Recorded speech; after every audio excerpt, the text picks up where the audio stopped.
Hello, welcome to class. Today we'll be considering Module 5 of our Livestock Farming course, and the title is Health Management and Veterinary Care. So we'll be considering common livestock diseases, vaccination schedules, biosecurity protocols, parasite control, early detection of diseases, working with veterinarians, and lastly, record keeping for health monitoring. Why do we need to consider health management? Disease causes mortality, reduces growth, leads to poor feed conversion. Disease also leads to high treatment cost and also market losses. So prevention is very important, and it is cheaper and safer than cure. A single outbreak can lead to bankrupt of an entire operation. So the module will focus on the common diseases by species, prevention through biosecurity and vaccination, early detection and treatment, working with veterinarians, and lastly, record keeping for health tracking. What are the common diseases? For poultry, we have number 1, Newcastle disease, ND. It is a viral disease and it is highly contagious and highly leading to high mortality. The way to prevent it is to vaccinate the day-old, the 2 weeks to 6 weeks poultry. Then also to vaccinate them quarterly. No treatment is actually required, but strict biosecurity is needed. Infectious bursal disease. It is also known as gumboro. This is a viral disease. It destroys the immune system in young chicks. And the way to prevent it is by vaccinating at 10 to 14 weeks and also 21 to 28 days. Or 10 to 14 days rather than 21 to 28 days. Another disease is coccidiosis. This is parasitic in nature. It have a sign of bloody diarrhea and also leads to poor growth of poultry. The way to prevent it is to keep the litter of poultry dry and to use coccidiostat in the feed of the poultry. How do you treat? Treatment is the use of anticoccidial drug in water. And another disease is fowlpox. Fowlpox is a viral disease. It leads to skin lesion and wet and dry forms. The way to prevent it is also vaccination. Vaccinate at 8 to 10 weeks, and you also control for mosquitoes. We'll move to common fish diseases.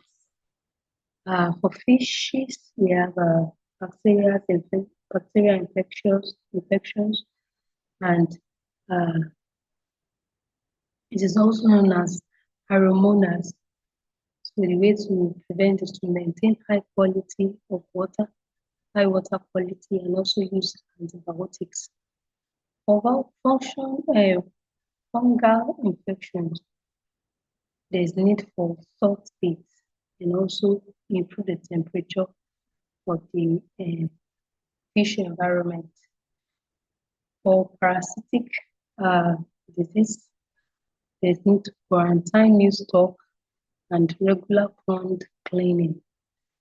For nutritional diseases in fishes, there is need to use high quality feeds and also supplement with vitamins.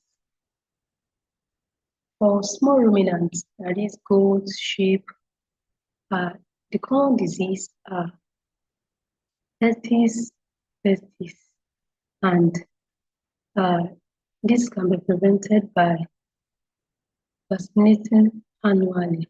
We vaccinate annually. Also, we have gastrointestinal wounds. These can be prevented by using practicing rotational grazing, and also strategic deworming. For foot and mouth disease, there is need to vaccinate every 6 months to prevent the disease. And lastly, heterotexostima.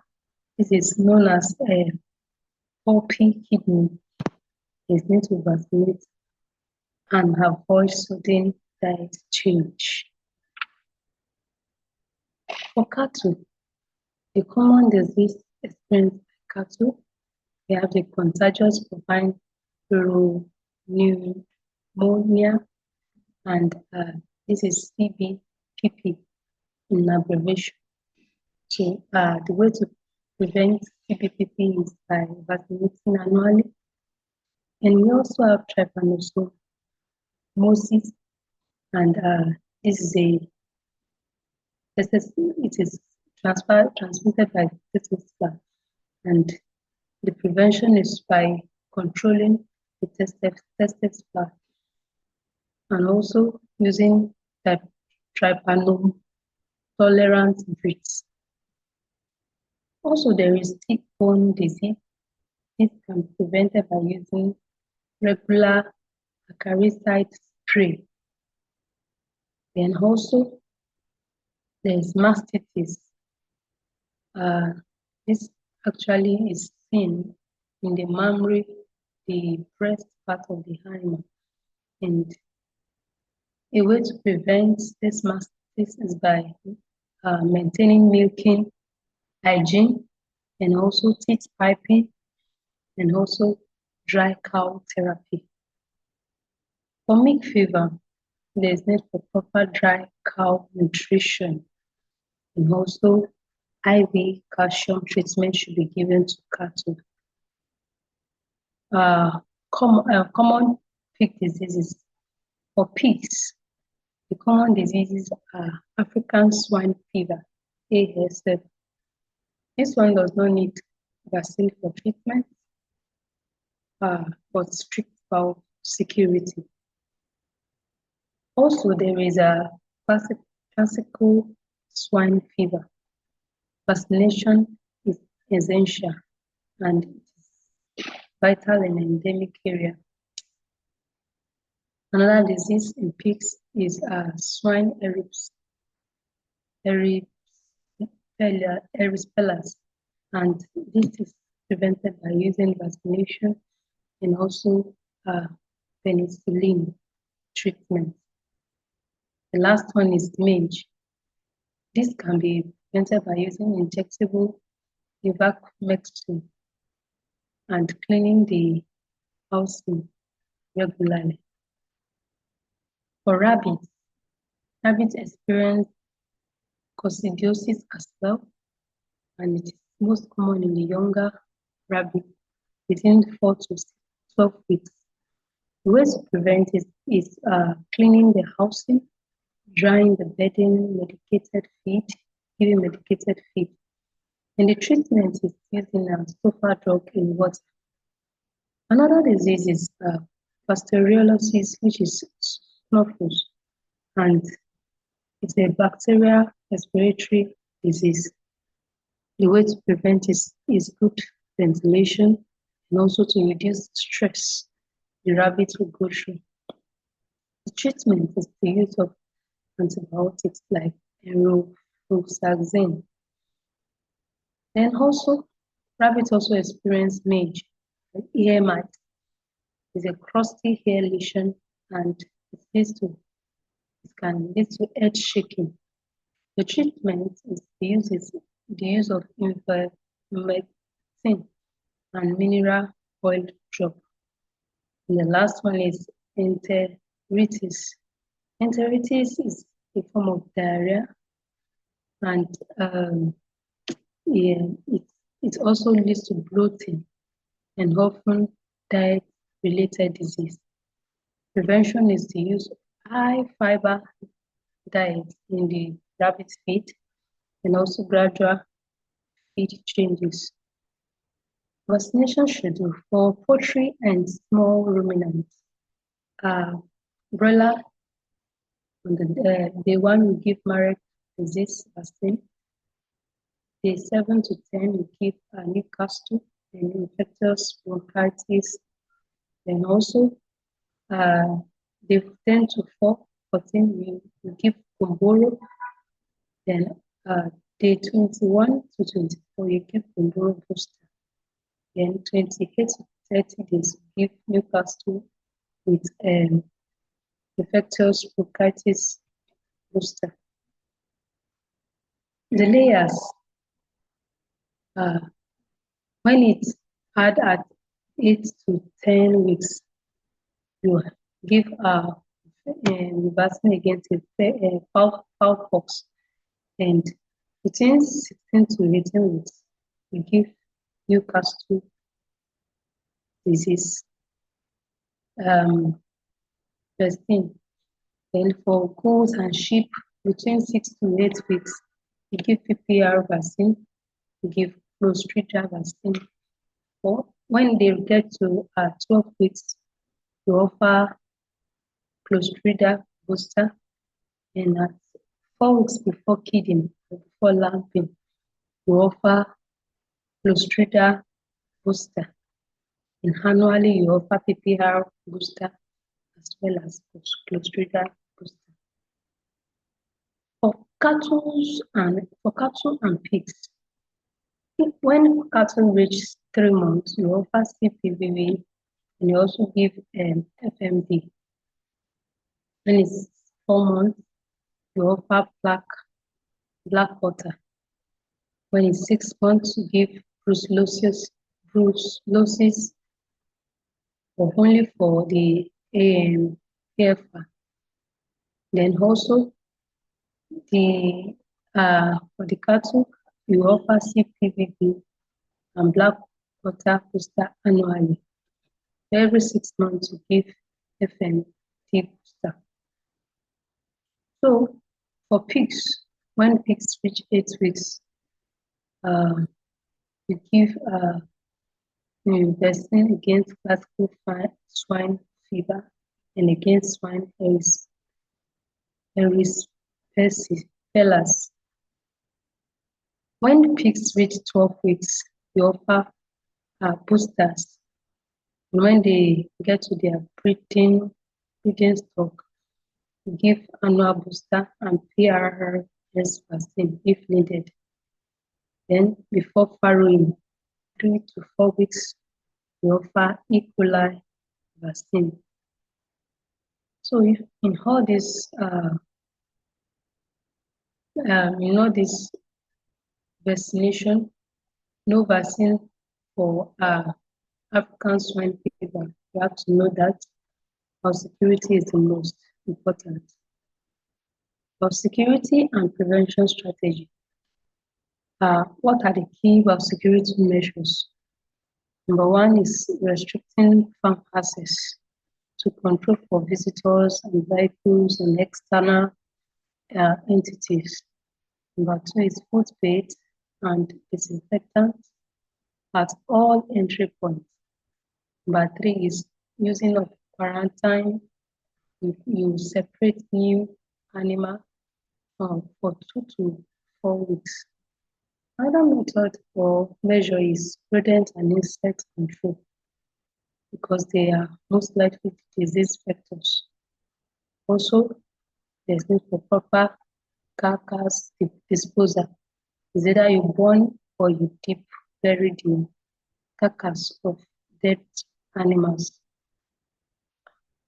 The last one is you clean the equipment and housing between batches to prevent diseases. General prevention: need to maintain good nutrition to support immunity, need to provide clean water, then ventilation and space for the animal. Also, need to monitor daily for early signs of illness, and we need to keep record of health events and treatments. Early detection of sickness. How do we detect sickness early? The signs of a sick animal include reduced appetite or feed intake, lethargy, isolation from group, abnormal feces, urine and or discharge, popping, sneezing, labor breathing, swelling, station, hair loss, and reduced production of either milk or red or weight gain as the case may be. How do you work with the veterinarian and when do you call out for them? You call a veterinarian when you notice sudden unexplained deaths, multiple animals showing similar symptoms, no improvement after initial treatment, suspected notifiable diseases, or uh, okay, for vaccination planning and hard health programs. So these are when you have to make up to the veterinarian. Then also you need to prepare for the vet. A way to prepare is to isolate sick animals. Another one is to note symptoms, duration, treatments given so far, and also to have recent record in hand. Keeping recording of health. How do you keep record and what do you record? You record vaccinations, the date, the type, the batch number, and the animals treated. And let me just digress this. When you need to know your animals, sometimes you give tags to an animal in order to identify the particular animal that has been treated. Another record that is crucial is the warming and parasite control. You can keep such record. Then disease outbreak. You can keep record of disease outbreak, of mortality, and also veterinary visits. Veterinary visits. The benefit of good record is that it helps track its trend over time. It involves future prevention strategies.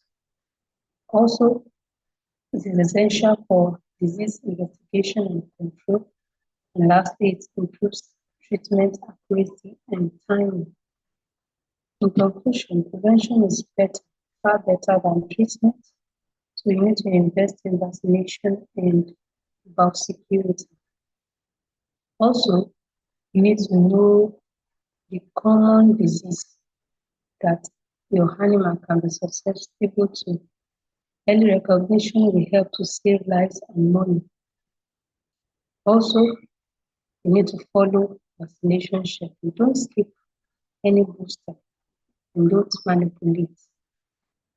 Another point is you should not partner with a veterinarian because they will give professional guidance and this will be very valuable. You need to keep detailed health record because data will drive better decision making. In final, in summary, health is same as productivity and it's also same as profitability. Ensure you monitor the health of the animal and take the appropriate measure.